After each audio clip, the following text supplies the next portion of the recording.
and now in this video we'll be talking about how we create the docker compose.yml file for this docker file. Okay, so basically we will be creating that file. That will be the simple one for this video for now. Okay, in the next video will be look for some complex, okay, where we can manage the posts and all everything. So docker compose.yml you have to write like this, and it is also some kind of syntax and semantics to write this file, just like the docker file which you have. We were learning from first from, then run, cmb, copy, all those things. So similarly in docker compose also we have some syntaxes. So what is the syntax? Let's see. We'll just write okay. So the very first is we need to provide the version. Okay, version is basically which version of Docker Compose you want to use. So currently we have checked, so it's 2.5. So we'll write it 2.5. And then later on, you have to provide the services. So here you will provide the services, and next you will provide with the service name. So service name we can provide anything like let's provide UBU. Okay, it's one to image like this we can provide.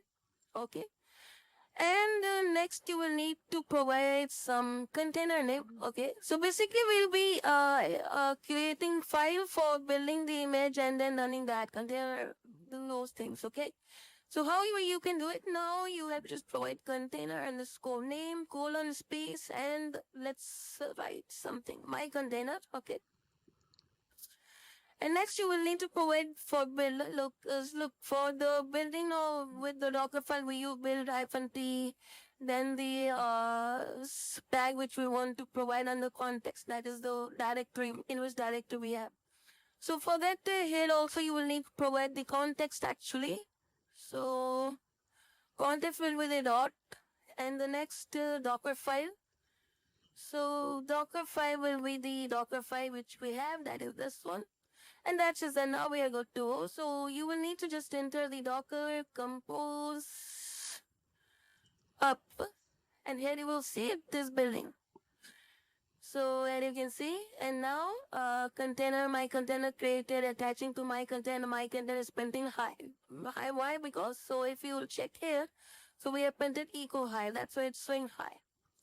Okay, if you just clear the screen and you check for the images, so here you will see image might be created with, yeah, here you can see one to image with the name it is created. Okay, and if you check for the container as well, let me open up the CMD in the full screen mode. If you check for docker -n, so here also you will see the one container just 35 seconds ago had created. Okay, so in this way you can write the YAML file of Docker Compose. So this is the basic syntax for the version, and this is the service, this is the service name, and these are the some key value pair which we need. Okay, for building the image we need this one. For ports, purifying ports and all, we write for the ports and these things. Okay, so in the next video, we will see some more complex. So that's it for today's video, guys, and I hope you liked it. And if you have any queries, you can ask in the comment section. Thank you for watching on me till the next video. Thank you so much.